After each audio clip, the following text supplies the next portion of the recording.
بسم اللہ الرحمن الرحیم۔ حابیل اور قابیل حضرت آدم علیہ السلام اور حضرت حوا علیہ السلام کے حقیقی بیٹے تھے، لیکن خدا کی قدرت کے دونوں بھائیوں کے مزاج، عادات و اطوار میں زمین و آسمان کا فرق تھا۔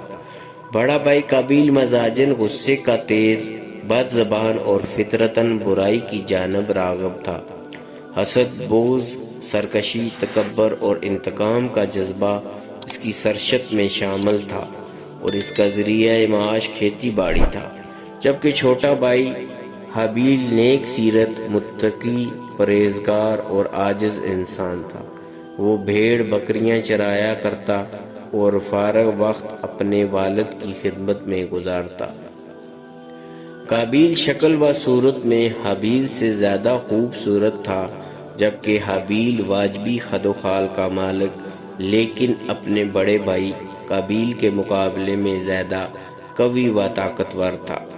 ویسے تو والدین کو اپنے تمام بچے پیارے ہوتے ہیں اور وہ سب ہی سے محبت کرتے ہیں، لیکن حابیل کا اخلاق، نیک سیرت، فرما برداری اور دیگر خصوصیات کی بنا پر حضرت آدم علیہ السلام چھوٹے بیٹے کو زیادہ پسند فرمایا کرتے اور اسے اپنا جانشین مقرر کرنا چاہتے تھے، جبکہ قابیل کی عادات بد کی وجہ سے اس کے متعلق متفکر رہتے اور اس کی اصلاح کی کوششیں بھی کرتے تھے۔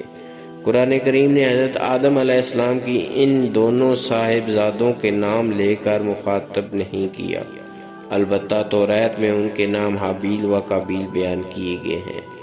ان کے واقعے سے متعلق حافظ حدیث علامہ عماد الدین ابن کثیر رحمہ اللہ علیہ نے سند کے ساتھ ایک روایت نقل کی ہے جو حضرت عبداللہ بن مسعود رضی اللہ عنہ اور بعض دوسرے صحابہ سے منقول ہے کہ جب حضرت آدم علیہ السلام اور حضرت اماں حوا علیہ السلام دنیا میں تشریف لائے اور توالد و تناسل کا سلسلہ شروع ہوا تو ان کی نسل میں اضافے کے لیے ہر ایک حمل سے ان کے 2 بچے توام یعنی جڑواں پیدا ہوتے، ایک لڑکا اور دوسری لڑکی۔ بہن بھائی ہونے کی وجہ سے ان کا آپس میں نکاح حرام تھا، چنانچہ اللہ تعالیٰ نے اس وقت کی ضرورت کے لحاظ سے شریعت آدم میں یہ خصوصی حکم جاری فرما دیا تھا کہ حضرت حوا علیہ السلام سے توام پیدا ہونے والے لڑکے اور لڑکی کا عقد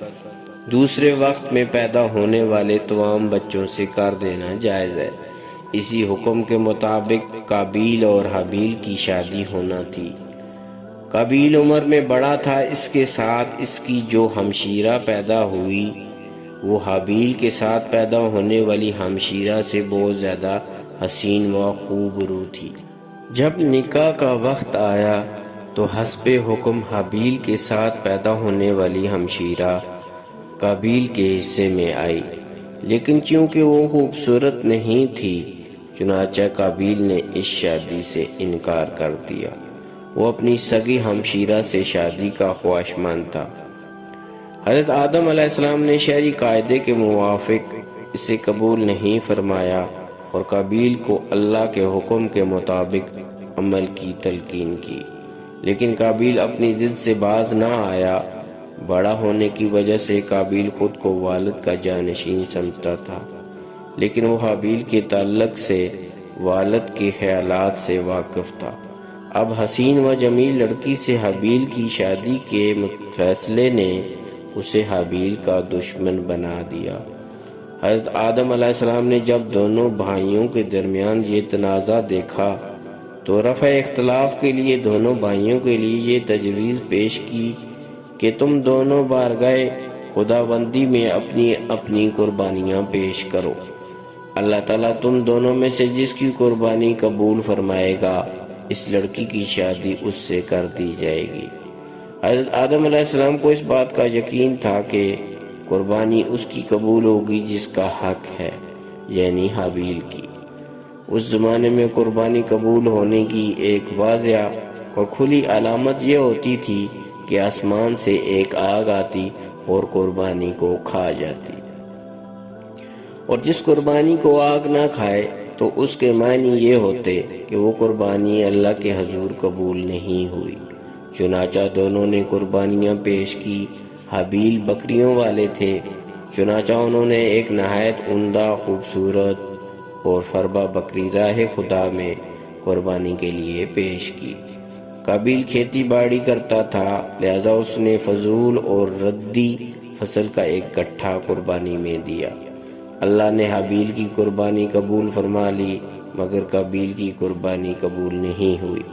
یہ دیکھ کر قابیل غضبناک ہو گیا اور حسد کی آگ میں جل کر بولا، میں تجھے جان سے مار دوں گا۔ حابیل نے کہا، بھائی جان، اس میں میرا کیا قصور ہے؟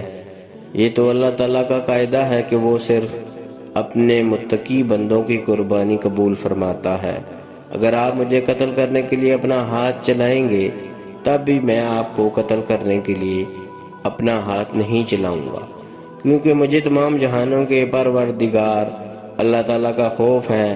اگر آپ اس انتہا تک پہنچ جائیں گے کہ مجھے قتل کر ہی دیں گے تو آپ اپنے گناہوں کے ساتھ ساتھ میری خطاؤں کا بوجھ بھی اپنے سر اٹھائیں گے۔